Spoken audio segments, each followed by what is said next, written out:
Bruxism Consensus 2018. Hi, I'm I'm Daniele Daniele Manfredini. Manfredini. Traveling Traveling around around the the world, world, it it happened happened that I that I noticed noticed some some misunderstanding misunderstanding concerning the the recent recent consensus consensus paper paper on on Bruxism. Bruxism. I I had had the the opportunity opportunity to to coordinate coordinate together together with with other other friends friends around around the the world. world. And that's And why that's I'm why here I'm to here to try try reading the reading the consensus consensus with you. with you. Let's go. Let's go. First of all, some basic premises. When we talk about a consensus, it is implicit that every participant must have a compromise solution between his or her own beliefs and ideas to reach the final product in agreement with all the others.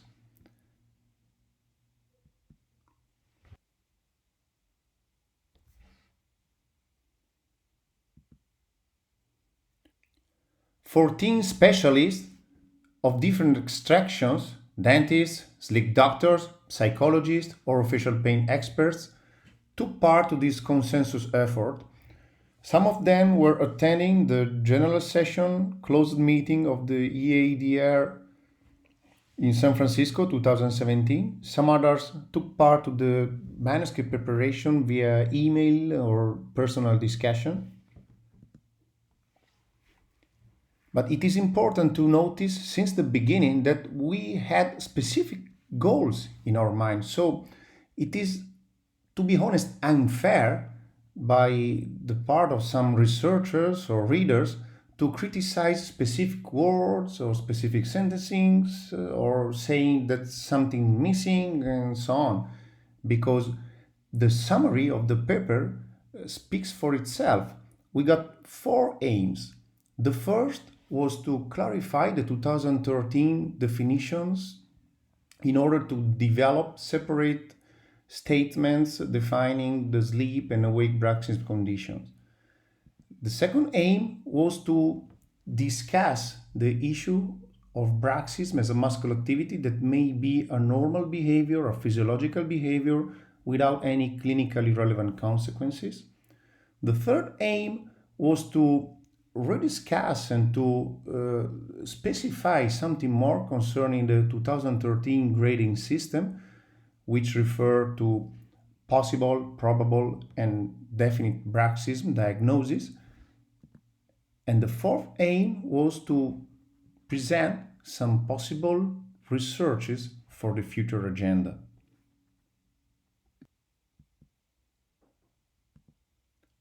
So let's start from the beginning. Bruxism definition. As stated in the summary, we provided two separate definitions, one for sleep and the other for awake bruxism. Sleep bruxism is defined as a masticatory muscular activity during sleep that is characterized as rhythmic, which means phasic contraction, or non-rhythmic, which means tonic-like contraction, and is not a movement disorder or a sleep disorder in otherwise healthy individuals. Awake bruxism, on the other hand, is a masticatory muscular activity during wakefulness that is characterized by repetitive or sustained tooth contact and or by bracing or thrusting of the mandible and is not a movement disorder in otherwise healthy individuals. What's the behind the scenes of these definitions? First, both start with the concept of bruxism as a masticatory muscle activity. We are perfectly aware of the fact that in the text, as well as in previous discussions, bruxism was referred to as a behavior. What we meant is that bruxism should not necessarily be considered a disorder or something that should be treated, or even the single issue or the specific fact of contracting the jaw muscles by grinding the teeth. So, bruxism is the electromyographic contraction of the muscle. So, that sign should be the requisite, the evaluation of that sign should be the requisite for future assessment strategies. And the other aspect to point out is that, as I told you moments ago, Bruxism is not a pathology. Bruxism is the sign of something. When we state in the manuscript or when we talk during the congresses or some international events or even Facebook posts that Bruxism is not a disorder, we don't intend that Bruxism is something that it is inevitably physiological or that doesn't require treatment. We just want to focus on the fact that in healthy individuals, some amount of muscle activity during the night is physiological, and that we don't know which is the amount of activity that may lead to clinical consequences both for dental interest and medical interest.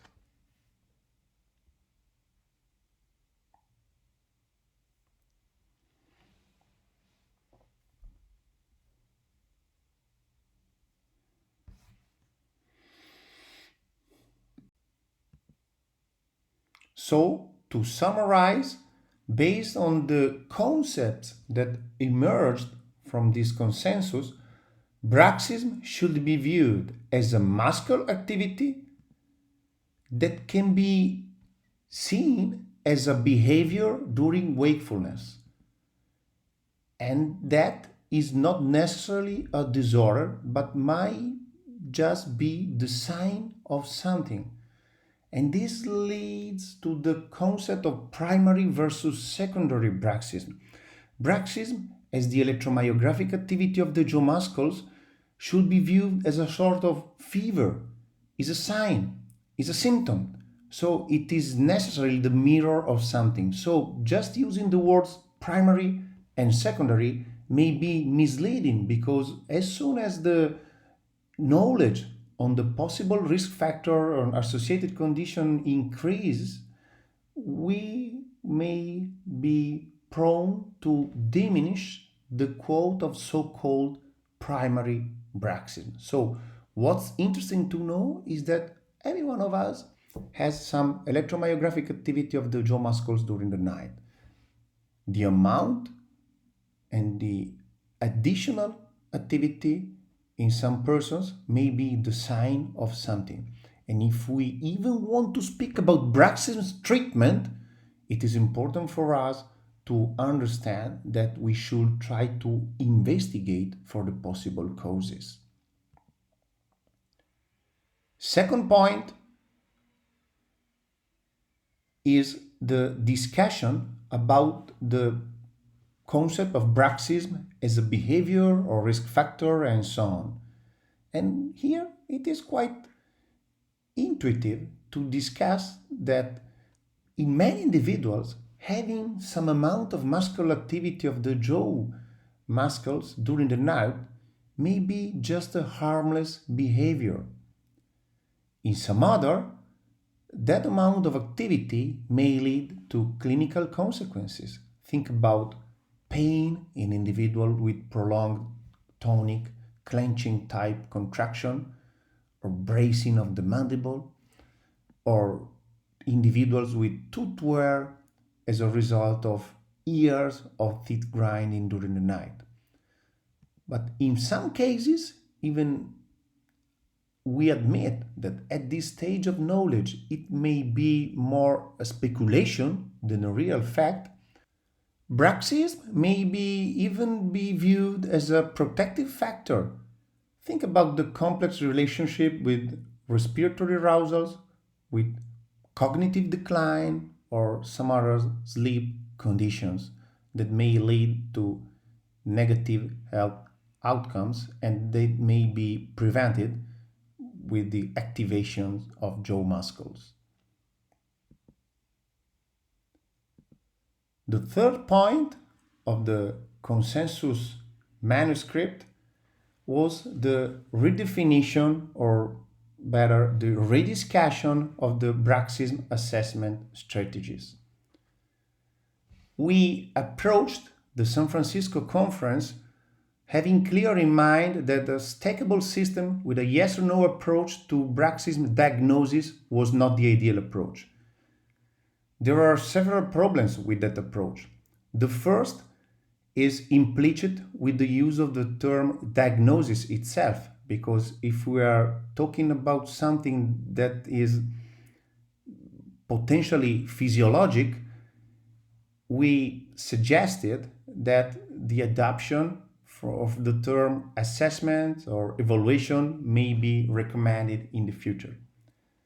The other concern was that after the 2013 paper, we received a lot of requests for specifications, and still nowadays, I honestly admit that I'm not sure we have succeeded in presenting really which were our intention.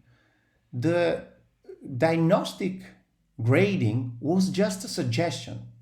It is not a classification system.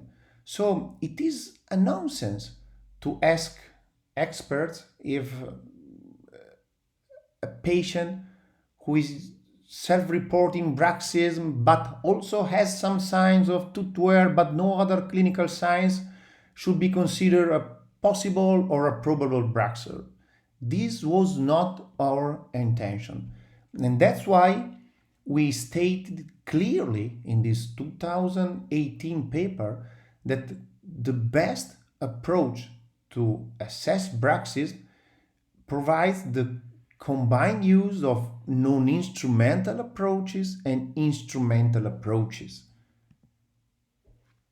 Also, we clearly specify that using standard cutoff points in terms of number of sleep bruxism events per hour of sleep to establish the presence or absence of bruxism is not reflective of the clinical situation. Those criteria were just screening suggestions to identify people with more or less bruxism activity and potentially related clinical signs and symptoms. And it dated back to 25 years ago, but they were never intended to identify the relationship or to assess the relationship between bruxism and clinical consequences of dental interest. And we noticed that these kind of criteria and these kind of approaches are still really diffuse, even in those meta-analysis of the literature that are becoming an increasing concern for this such an evolving field as bruxism and also temporomandibular disorders are. So the muscle activity that are related with bruxism should be assessed in their continuum. The real problem is that we don't have electromyographic or even polysonographic algorithms now that may be able to quantify the amount of muscle work that is over the baseline threshold. And during wakefulness, an alternative could be the ecological evaluation of the bruxism experience. And finally, the research agenda. Our goal for the future is to prepare a multidimensional evaluation tool.